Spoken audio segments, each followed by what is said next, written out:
Mateus 6, versos 19 a 24. Mateus 6, versos 19 a 24.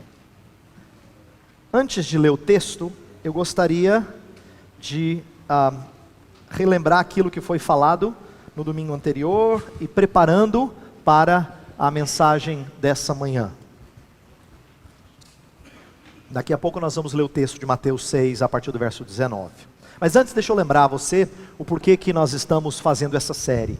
Como a ordem de culto já demonstra, essa série é intitulada Novo Monte e Mesma Piedade, uma série nos capítulos 6 e 7 de Mateus, que é a parte do Sermão do Monte que nós ainda não expusemos enquanto eu estou aqui na Aliança. Então eu quero tratar dessas instruções de Jesus Cristo para a nossa vida de piedade. Com que propósito? Na intenção de comparar com aquilo que nós vimos na série sobre os 10 mandamentos. Lembra que nós vimos lá muito daquilo que Deus ensina-nos a fazer em relação a amar a Ele e a amar o próximo.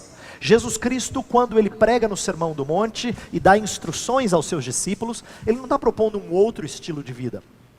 É verdade que não é mais o Monte Sinai, é outro monte, mas é o mesmo estilo de vida, a mesma piedade. Tanto é que na mensagem passada, na introdução, eu fiz conexão entre os textos que a gente está estudando e os 10 mandamentos. Por exemplo, a parte que nós tratamos na mensagem passada, capítulo 6, os versos 1 a 18, confronta aqueles que praticavam atos de devoção, mas de maneira hipócrita. Por quê? Quando fazem isso, eles não honram o nome de Deus. Quebra do 3º mandamento. Não tomarás o nome de Deus em vão. A passagem que a gente vai ver hoje, que trata sobre dinheiro, fala de ter outros senhores além do Senhor. Quebra do 1º mandamento. Não terás outros deuses além de mim. E a passagem que nós vamos ver domingo que vem, fala sobre a ansiedade e preocupação com as coisas dessa vida. E isso é uma transgressão do 4º mandamento, que nos ensina a descansar em Deus. Então por que eu estou mostrando isso? Eu só quero relacionar para que você entenda que aquilo que Deus ensinou, a lei que Ele ensinou no Antigo Testamento, Jesus não vem e a anula. Ele toma a mesma lei e mostra de maneira ainda mais clara e plena a riqueza dela para as nossas vidas. Por isso que o Novo Testamento, ele ainda descortina mais daquilo que Deus já havia revelado no Antigo Testamento.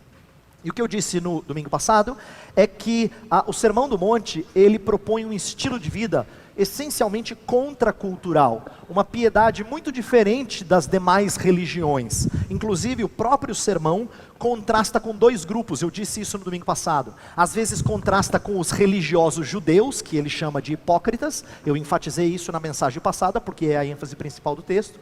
Mas às vezes a comparação são com os ímpios, com os gentios, com aqueles que são adeptos de outras religiões. Ou são, de repente, sem religião, mas que tem algum tipo de espiritualidade. Nós estamos num tempo em que as pessoas não se consideram religiosas, às vezes não vão à igreja, mas elas têm uma espiritualidade, elas têm algum tipo de convicção espiritual. E isso mostra que eles também propõem uma piedade, uma devoção diferente daquela que Jesus ensina. Portanto, Jesus ensina uma piedade, uma devoção contracultural. E eu falei um pouco dessa piedade contracultural no domingo passado, enfatizando os atos externos de piedade. Então o texto do domingo passado tratou de esmolas, oração e jejum.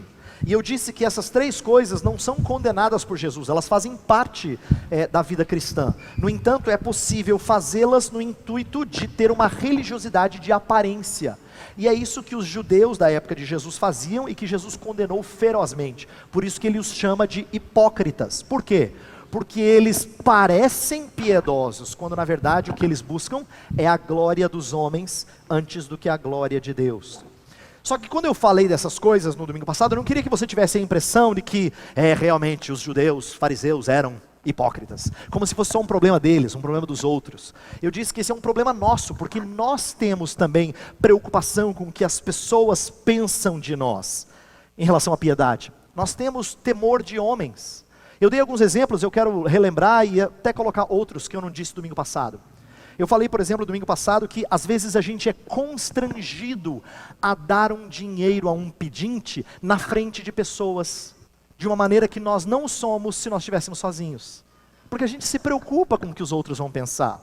É um ato meio que reflexo, você faz isso porque o que os outros vão pensar da minha misericórdia? A mesma coisa acontece quando a gente tem vergonha de orar na frente dos outros, porque a gente não quer que as pessoas vejam o nosso atrapalhar das palavras e dizer assim, puxa, esse não tem intimidade com Deus.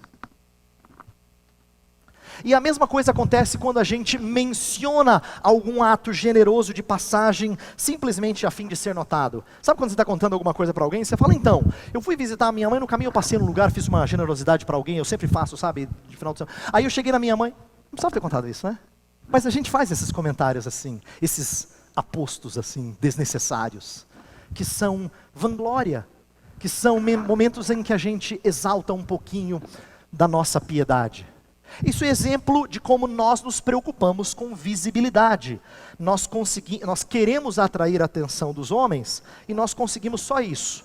E a mensagem passada eu terminei dizendo que quem quer uma vida diferente, uma vida que não é de hipocrisia, precisa ter intimidade com o Pai. E intimidade com o Pai é desenvolvida em secreto. Por isso que a passagem do domingo passado falava o tempo todo assim, procura o teu Pai em secreto, o teu Pai em secreto, o teu Pai em secreto. É a ideia de intimidade com Ele. Intimidade com o nosso Deus é o antídoto para um coração orgulhoso.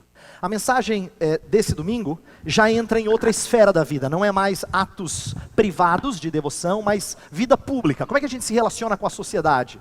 E hoje, mais especificamente, a questão do dinheiro, que não é um problema só daqueles que não são religiosos, mas até de fariseus. Jesus critica a preocupação dos fariseus também com o dinheiro.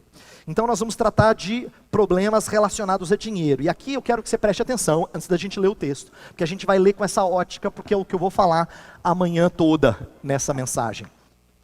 Eu quero que você entenda como piedade está relacionada ao nosso bolso. Tanto no Antigo como no Novo Testamento, quando o povo de Deus era mexido pelo Espírito dele, isso sempre redundava em algum tipo de contribuição. Isso aconteceu no deserto, quando o povo peregrinava para Canaã. Isso aconteceu em Atos dos Apóstolos, logo depois de Pentecostes. O povo era impactado pelo Espírito de Deus e eles generosamente contribuíam. Por quê? Porque nós temos que entender que dinheiro não é uma coisa neutra, não é uma coisa secular. Dinheiro é uma das áreas em que a gente melhor demonstra a nossa espiritualidade, ruim ou boa. É o termômetro que mede e faz a gente enxergar algumas coisas acerca da nossa devoção a Deus. Eu quero ler uma frase que eu tirei do livro do Paul Tripp, chamado Sexo e Dinheiro, Prazeres que Desapontam e a Graça que Satisfaz. Esse é um livro muito interessante e eu vou tirar várias ideias, tirei várias ideias dele para a mensagem de hoje e eu quero ler essa frase desse livro. Ele fala assim, ó, olha que interessante. Nossa insanidade financeira não é falta de dinheiro. Essa loucura não é principalmente uma questão de orçamento. Nosso problema não é que o crédito existe ou que as coisas têm preço. Nossos problemas são profundamente espirituais. O que ele está dizendo é que a gente não pode olhar para a nossa sociedade e dizer, o problema é que a nossa sociedade é consumista. O problema é que o Brasil está afundando. O problema é a crise. O problema é que o salário está curto. O problema é espiritual. E é disso que essa passagem trata. Então vamos olhar para a passagem de Mateus 6, a partir do verso 19 até o verso 24, diz assim. Não acumulem para vocês tesouros na terra, onde a traça e a ferrugem destroem, e onde os ladrões arrombam e furtam. Mas acumulem para vocês tesouros nos céus, onde a traça e a ferrugem não destroem, e onde os ladrões não arrombam nem furtam. Pois onde estiver o seu tesouro, aí também estará o seu coração. Os olhos são a candeia do corpo. Se os seus olhos forem bons, todo o seu corpo será cheio de luz. Mas se os seus olhos forem maus, todo o seu corpo será cheio de trevas. Portanto, se a luz que está dentro de você são trevas, que tremendas trevas serão. Ninguém pode servir a dois senhores, pois odiará um e amará o outro, ou se dedicará a um e desprezará o outro. Vocês não podem servir a Deus e ao dinheiro. Eu reconheço que a nossa sociedade é louca por dinheiro. Eu quero chamar a atenção de algumas coisas que talvez nós reconheçamos e outras nós nem nos incomodamos mais, tamanha o consumismo. Consumismo desenfreado faz com que pessoas endividadas até o pescoço consigam gastar ainda mais. Não te deixa pasmo quando gente que não tem mais o que gastar ainda está gastando? Ele está até aqui de dívida, mas um pouquinho ele bota para fora. E no entanto ele consegue botar um pouco mais, como se fosse alguém glutão por coisas, não é? Ele faz caber um pouco mais de dívidas. É impressionante isso. Além disso, nós estamos numa sociedade em que os carnês e os financiamentos ensinam as pessoas a gastar o dinheiro que não têm. Nós não somos treinados a economizar para comprar. Nós somos treinados a ver as condições de pagamento para ver se eu consigo comprar antecipadamente. A nossa cultura é assim. A gente compra com dinheiro que não tem. Nossa cultura também tem televisão que gasta horas exibindo a vida esbanjadora de pessoas ricas e famosas. Pode ver, os programas fazem isso direto. As crianças aprendem os prazeres do materialismo antes que possam calcular o custo. Presta atenção nisso aqui. Creches, ou a creche deixou de ser um lugar só para que pais pobres possam trabalhar pelo pão. Agora ela é um lugar onde pais de classe média trabalham, ou colocam seus filhos para que trabalhem para manter seu estilo de vida. Creche não é mais uma solução para um problema social. É também uma muleta para a gente conseguir manter o padrão. O que eu quero enfatizar aqui com esses diferentes exemplos, é que nós somos uma cultura sim fascinada, insana por dinheiro e as coisas que o dinheiro compra. Mas as tentações financeiras não são um problema resultante da nossa sociedade. Eu não quero que a gente diga assim, ó, a razão das crianças desejarem brinquedos cada vez mais caros, pastor, é porque canal de televisão infantil só traz propaganda de brinquedo. E é verdade, não é? Entre um programa infantil e outro, só tem propaganda de consumo. Mas essa não é a razão das crianças desejarem brinquedos caros. Crise financeira também não é um problema mormente de falta de planejamento. É aqui que mora o engano. E crise financeira é a palavra do momento, para quem mora no Brasil atual. Mas não é um problema de falta de planejamento. É um problema de cobiça. Crise financeira, seja ela pública ou privada, é um problema de cobiça. Reflete um desejo por mais do que o dinheiro pode dar. E é isso que eu quero destacar e fazer você enxergar. Porque a Bíblia é muito enfática nisso. Ela não vai dizer assim, ó, o problema é que o salário é curto. Não, dinheiro não é problema, e sim amor ao dinheiro. O amor ao dinheiro transforma o que é supérfluo em necessidade. Você já percebeu? Nossa, eu preciso daquilo. Nós chamamos de necessário aquilo que não é necessário. O amor ao dinheiro é movido por descontentamento. Parece que não basta o que nós temos. E esse problema não é só dos outros, como eu falei. Ele é um problema nosso também. Mas eu reconheço que nós temos muita dificuldade de admitir que nós temos problemas de ganância. Eu estava relendo um trecho do livro do pastor Tim Keller, que nós já estudamos aqui na igreja, Falsos Deuses, em que ele fala assim, que uma vez ele fez uma série para homens, no café da manhã, sobre os 7 pecados capitais, conhecidos da cultura vamos dizer assim, cristã. E aí ele disse assim que a esposa dele fez uma previsão que se mostrou verdadeira. Ela falou assim, quer ver? No dia que você falar sobre ganância, é o dia que vai ter menos gente. Ele falou, ela acertou. No dia que eu falei de lascívia, lotou. As pessoas veem que sexo é um problema da nossa sociedade. No dia que eu falei de ira, lotou. Porque todo mundo reconhece que uma hora explode em ira. Ele falou assim, até no dia que eu falei de orgulho tinha bastante gente. Mas no dia que eu falei de ganância, quase não tinha gente. Por quê, ele diz? Porque dinheiro parece que se esconde. Nós não enxergamos lascívia em nós, porque a gente acha que lascívia tem muito a ver com buscar freneticamente o dinheiro. Mas na verdade, no contexto dos evangelhos, até ansiedade pelo dinheiro é chamado de ganância. Até ansiedade pelo dinheiro é chamado de ganância. Isso significa que até os que não têm são gananciosos.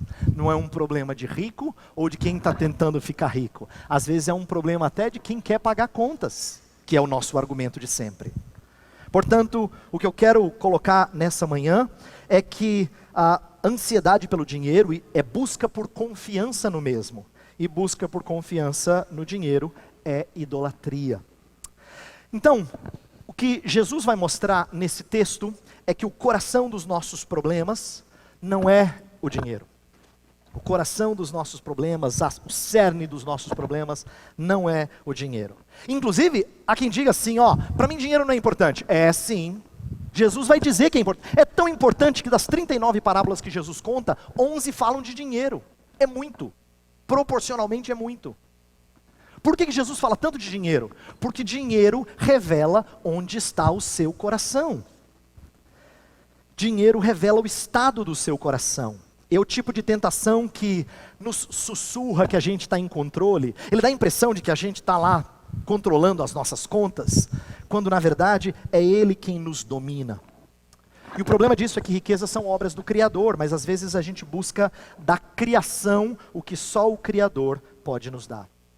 É isso que homens fazem quando eles querem um pouquinho mais de dinheiro para ter uma segurança, para ter um pouquinho de paz, para ter um pouquinho de felicidade. Não quer muito, ele quer um pouquinho só. Mas quando ele busca segurança, paz e felicidade nessas coisas, ele fez da criatura um criador. E isso é idolatria nas Escrituras.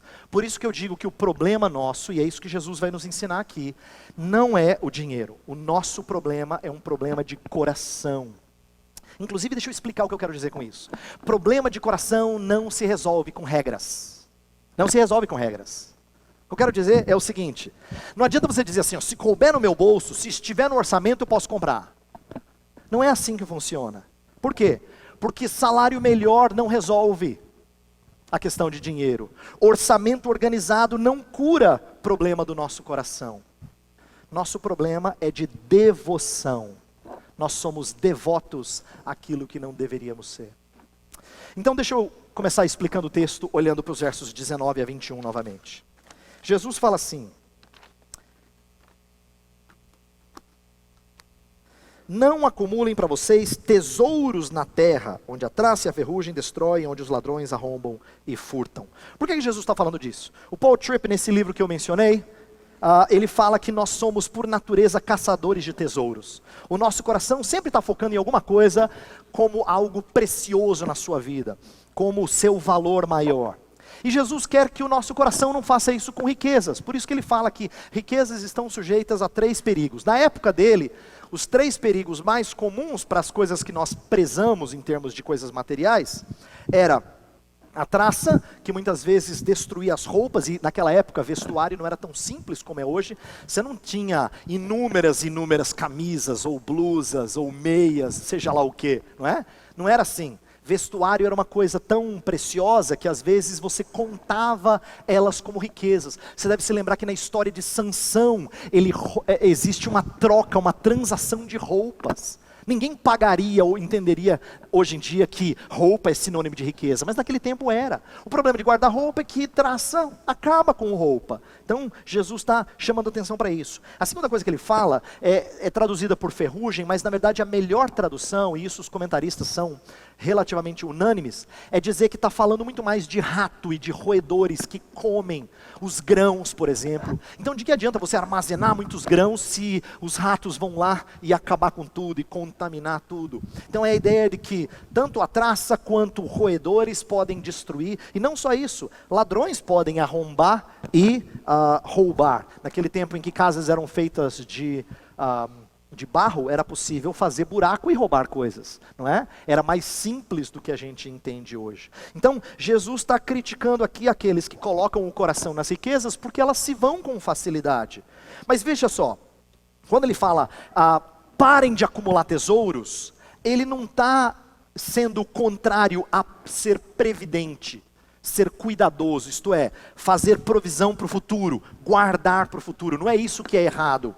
O que Jesus Cristo está condenando é a ganância e o orgulho de acumular tesouros para si. Tanto é que o texto fala, olha o texto novamente, não acumulem para vocês tesouros na terra. É a ideia de que nós guardamos coisas para nós mesmos. Quando a gente não tem um propósito maior para o dinheiro do que o nosso próprio prazer, é sinal que a gente já tem problema financeiro, mesmo que a conta não esteja no vermelho. De acordo com Jesus, quando a gente não tem um propósito maior para o dinheiro do que o nosso próprio prazer, você já tem problema financeiro. E muitas vezes o que a gente enxerga é isso. Pessoas que não olham e não enxergam dinheiro com os seus efeitos eternos. Isto é, em vez de olhar para as coisas que duram, olha para as coisas que são transitórias. Talvez você diga assim, pastor, de fato, esse é um problema presente, mas eu quero que você atente para outras coisas que Jesus não disse, mas que são semelhantes aos problemas dele. Hoje a gente pode não ter tanto problema assim com traço, você fala, não, eu boto veneno. Hoje você pode não ter problema assim tanto com os roedores, você fala assim, não, eu cuido disso. Mas nós temos outras coisas que nos enganam. Nós temos, por exemplo, uma economia estável que muitas vezes desvaloriza as coisas que nós compramos. É engraçado, a gente é capaz de colocar fortuna em algo que daqui a um ano vai valer menos da metade do que vale. Olha só, se a gente falasse isso em qualquer outra cultura, em qualquer outro tempo, eu diria assim, você é louco! Que investimento horroroso! Você compra coisas que daqui a um ano valem menos da metade do que elas valiam quando você pagou. Mostra a instabilidade e como as coisas são passageiras. Além disso, mesmo que a gente juntasse coisas que parecem que têm um valor mais estável, a gente não leva elas para a eternidade.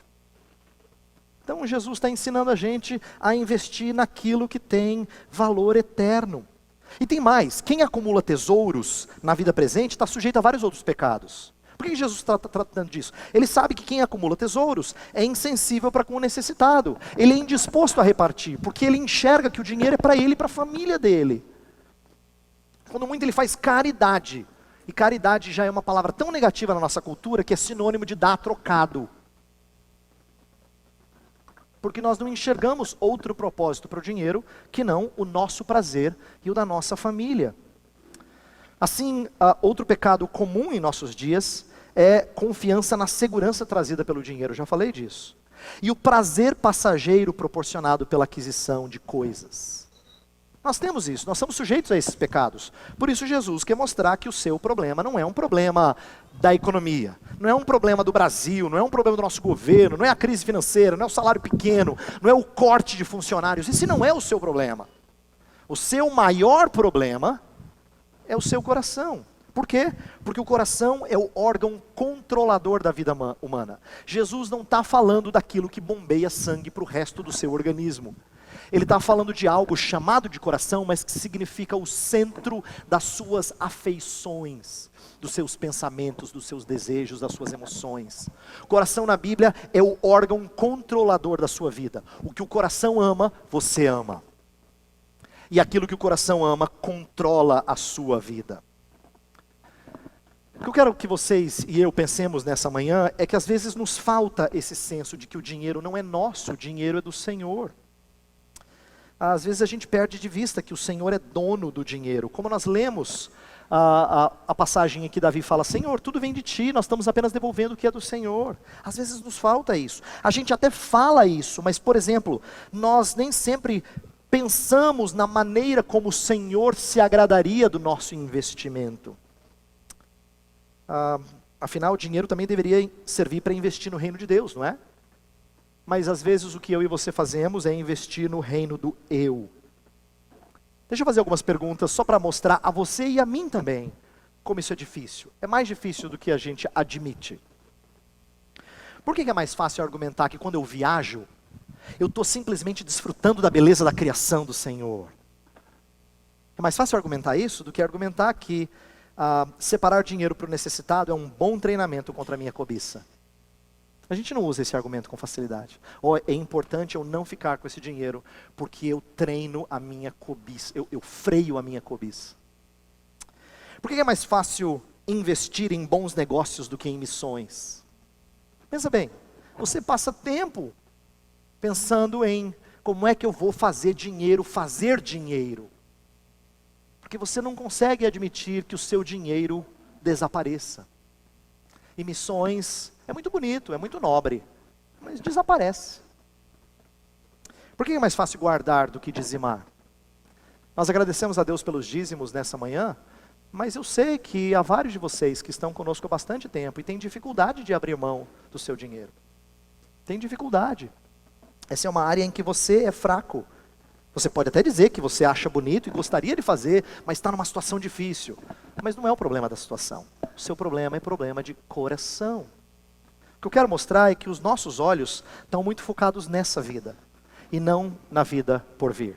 É por isso que o coração revela o nosso tesouro. O coração revela o nosso tesouro. Jesus, inclusive, usa uma ilustração aqui nos versículos 22 e 23 do olho. Olha lá. Os olhos são a candeia do corpo. Se os seus olhos forem bons, todo o seu corpo será cheio de luz. Mas se os seus olhos forem maus, todo o seu corpo será cheio de trevas. Portanto, se a luz que está dentro de você são trevas, que tremendas trevas são. Aqui, olho, num certo sentido, revela o estado do nosso coração. Se o olho sabe olhar com perspectiva generosa, traz luz para a sua vida, entendimento, você enxerga a vida de outros olhos. Mas se os seus olhos olham apenas para os prazeres dessa vida, você traz trevas, você não tem entendimento. É como se você fosse cego. A comparação aqui é entre quem enxerga e quem não vê.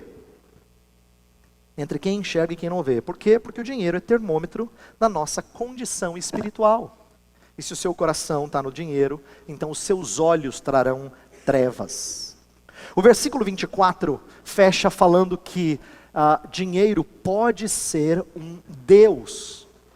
Por quê? Porque ele compara Deus e dinheiro como se fossem dois senhores. A palavra usada no original, mamona ou mamon, que vem de uma raiz aramaica, ela significa aquilo em que a pessoa confia. Não é apropriado? Porque dinheiro é exatamente isso. Dinheiro se torna Deus quando a gente confia nisso. E o texto diz que a gente não pode confiar. Quando fala não pode, presta atenção, porque é fácil a gente confundir. A gente usa a palavra pode de duas maneiras. Às vezes a gente fala não pode no sentido de que não deve. Olha, não pode fazer tal coisa. Você quer dizer, não deve fazer. Mas aqui não é o sentido do texto. O texto não está falando de incoerência. Ele está falando de incapacidade. Não pode aqui é não conseguir mesmo. Deixa eu explicar como.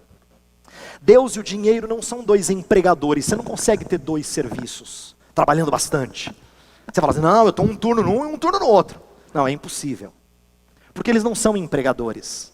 Eles são senhores de escravos. E senhor de escravo exige lealdade completa. Senhor de escravo exige lealdade completa, total devoção. É por isso que é impossível você servir a dois senhores. É isso que Jesus Cristo está dizendo. Deus não tolera que você sirva o dinheiro, e o dinheiro não vai dizer, não, dedique-se ao Senhor. Porque na verdade ele vai consumir cada vez mais a sua atenção. Dinheiro funciona como vício. O amor ao dinheiro é aquilo que busca prazer, mas esse prazer acaba logo. Então o que você faz? Você procura uma outra dose. É assim, porque o prazer é transitório, é passageiro, acaba logo. O fascínio vai embora muito rapidamente. E você está atrás de novo. Eu quero que você entenda que a impossibilidade está tanto no fato de a gente não poder repartir o tempo, quanto também nas ordens que são opostas. Por quê? Porque um senhor pede que a gente ande por vista, o outro pede que a gente ande por fé.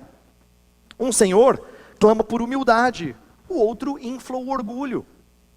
Um senhor pede que nós foquemos em coisas eternas, enquanto o outro foca em questões temporais. Então nós estamos falando de senhores completamente opostos, que exigem focos completamente distintos o tempo todo. Por isso que Jesus vai mostrar a impossibilidade de nós servirmos ao dinheiro de segunda a sexta e virmos aqui no domingo servir ao Senhor. Eu estou falando isso porque às vezes é assim que a nossa vida parece. Ela parece um serviço ao sucesso e ao dinheiro de segunda a sexta, e aí no domingo a gente sabe ser crente. Mas Jesus está dizendo, é impossível. Tanto Deus como o dinheiro exigem lealdade completa, tempo integral. Isso mostra que nosso serviço sempre é um ato de adoração. Deixa eu explicar. Em inglês, quem conhece o inglês sabe que culto em inglês chama-se service, serviço. E é muito apropriado isso, porque servir é um ato de adoração, é um ato de culto. Quando nós servimos um Senhor, e o nosso coração sempre serve a algum Senhor, nós cultuamos esse a quem nós servimos. Quando nós servimos os nossos próprios prazeres, nós cultuamos os nossos prazeres. Então, todo ato de serviço é um ato de adoração. E eu quero falar essas coisas para que eu e você abramos nossos olhos para esse perigo. E eu vou concluir falando da triste realidade de nós nos considerarmos cristãos de verdade e ainda cairmos no amor ao dinheiro. Eu espero que o Espírito de Deus faça você reconhecer que você ainda está sujeito a essas tentações. Que eu e você ainda estamos sujeitos a gastar o dinheiro com coisas que não honram o Senhor. Agora presta atenção, se você fala assim, pastor, o senhor acabou de falar que é impossível servir os dois senhores, mas eu sei que eu sou crente. Como é que eu ainda caio nessa tentação? E aí vem algo precioso, que esse livro do Paul Tripp destacou, que eu quero fechar com isso. Ele fala assim, o problema é que a gente perdeu o senso de valor da graça divina. A graça divina perdeu o seu valor caro, precioso. Eu não estou dizendo que a gente não a considera boa. Claro que todos nós agradecemos a Deus sempre o fato de sermos salvos por Jesus Cristo. A gente agradece a Deus as coisas que nós temos em casa. A nossa família, a gente parece agradecido. O problema é que a gente parece criança pequena, que quando ganha um presente, brinca com a caixa. Você já viu? Você vai presentear a criança pequena assim? E aí ela esquece o presente e ela brinca com a caixa. A gente faz igual. Não é que a gente não gosta do presente. Tira o presente da criança para ver se ela acha bom. Não, ela quer brincar com o presente também. Mas a caixa é tão legal. É isso que revela do nosso coração. Nós brincamos com as coisas que valem pouco. Nós brincamos com as coisas que valem pouco. Porque nós perdemos o senso de valor da graça de Cristo Jesus. A gente agradece pela igreja. Muitos de vocês já falaram para mim, pastor, sou tão agradecido pela aliança. Mas a verdade é que essas coisas perdem o valor muito rapidamente para você. E para mim. Mas eu quero te lembrar que é possível restaurarmos o apreço pelas coisas eternas. Deus fez isso com homens pecadores como eu e você. Ele fez isso com um homem que era fascinado por dinheiro, chamado Zaqueu. E sabe o que levou Zaqueu a abrir mão do dinheiro que ele tinha acumulado? Foi no dia em que ele jantou com Jesus. Intimidade com o Senhor faz a gente abrir mão de coisas fúteis. Quando nós perdemos essa intimidade, o fútil ganha valor. Mas Deus fez isso também com um homem chamado Saulo de Tarso. Saulo de Tarso acumulava muitas riquezas. Riquezas espirituais, não tanto de dinheiro. Mas o que ele fala em Filipenses 3? Que ele trocou tudo, considerou tudo como perda, a fim de conhecer a Cristo. Jesus tem duas parábolas muito curtinhas que resumem bem aquilo que eu estou falando nessa manhã. O reino de Deus é semelhante a um tesouro encontrado num campo. E quem entende que encontrou um tesouro, o que ele faz? Ele esconde de novo o tesouro. Ele vai e vende tudo que ele tem para comprar o campo, por causa do tesouro no campo. Assim como o reino dos céus é semelhante a uma pérola de grande valor. Que quando você encontra, você vende todas as demais pérolas, a fim de ter uma. Agora já pensou em colecionador de uma pérola? Uma tolice para o mundo. Quem é que tem várias, vende tudo para ter uma? Isso não é colecionador. Não. É que ele passou de colecionador para admirador. Ele achou uma pérola de grande valor. A minha oração nessa manhã é para que eu e você possamos aprender e cresçamos no entendimento do valor do Evangelho. O que eu quero é que o Evangelho se torne não só aquilo que resolveu o nosso problema no passado. Para muitos de nós, o Evangelho é isso, sabe? No dia em que eu fui evangelizado, no dia em que eu me converti, significa, meus pecados foram perdoados. Mas o Evangelho não é só para os seus problemas passados. E nem é só para te garantir vida eterna, céu. O Evangelho é algo que você precisa para hoje. O Evangelho é o que permite com que você volte a ter olhos de apreço pela graça. É o que faz com que eu e você ouçamos a mensagem e digamos novamente, como ela é preciosa. E quando a gente volta a ter apreço pelas coisas da graça, então sim, nós somos capazes de colocar o nosso coração no Senhor. Vamos orar e pedir que o nosso tesouro seja o rico Senhor e não as riquezas do Senhor. Pai do céu, estamos muito acostumados a ter uma vida tranquila financeiramente falando. Por mais que as crises do nosso país nos afetem em alguma medida, a maioria de nós não tem, não lhe falta dinheiro para as coisas básicas.